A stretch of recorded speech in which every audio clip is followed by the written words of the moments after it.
Page 15, every night when the sun goes down. We'll talk about a few things here. Just going to point out a few things in the right hand so you're aware of them. This is in C major. There are no sharps and flats except for whatever accidentals they stick in. Take a look at the second line, third measure in the right hand.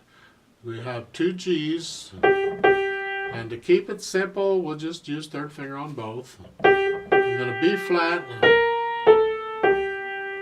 I mean, to me, you could just as easily do a 3-2 on the 2/8 notes. Right? Then you can do a fourth finger on the B flat. I like that. Third line down in the third measure, again, we got 2/8 notes. If that's how you want to do it, that's fine. Do it. On the 2/8 notes, I could just as easily do a 1-3. And then I'm in position. Then on the last line, on those 2/8 notes, that's what you want to do. Otherwise, I would do a 3-4.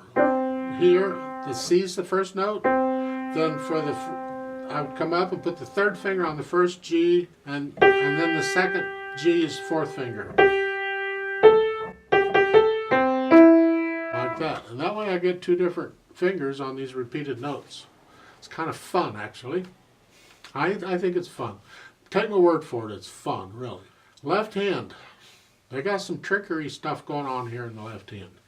Right at the beginning, you have the chord, but you got two sets of voices going on. See the stems? Whole notes don't get stems, but if it had a stem, the stem would be going down. Because the bottom note, that C, is one voice. Okay, you're going to hold it down for 5 counts. It's tied to the next measure, right? Then the top 2 notes is another voice. Its stem's going up. You're gonna do... Okay. I can't connect the thumb, but I can connect the middle. So connect the middle as best you can. And while you're doing that, hold the little finger down through the whole mess. That's here. Won't that be fun? Yeah.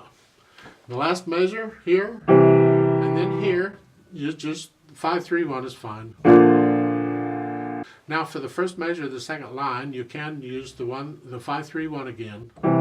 Or, as I showed you in another video, once you're here, you can use a 4-2-1 on that.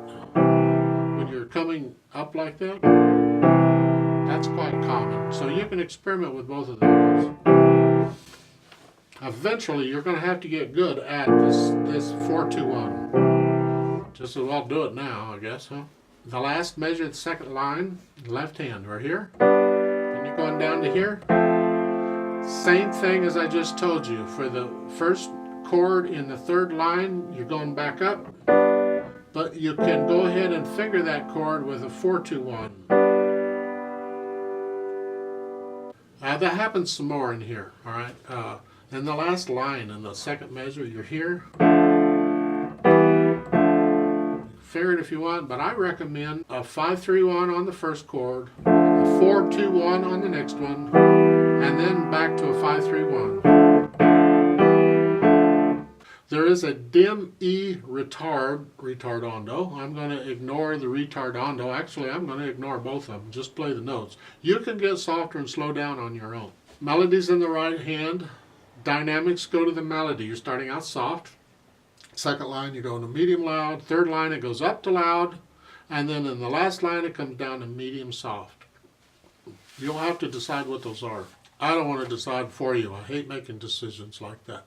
It's too much pressure. Make sure you play all the rests. That means you're quiet. Don't hang notes over.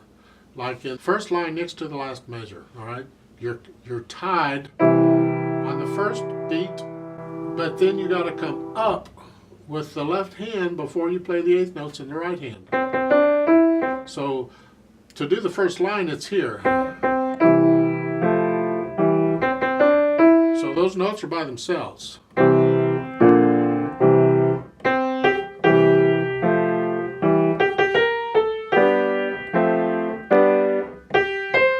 So just make sure the left hand is playing all those rests that it's supposed to. It's got to be quiet. Let's try this out. It has a 2-beat pickup I'm going to give us 2 counts and we'll begin. So hands in C position, no pedal. All right? I don't know if 2 counts is enough, so I'm going to give us a full 4 counts plus 2, and we'll see. It's like a 1, 2, 3, 4, ready, go.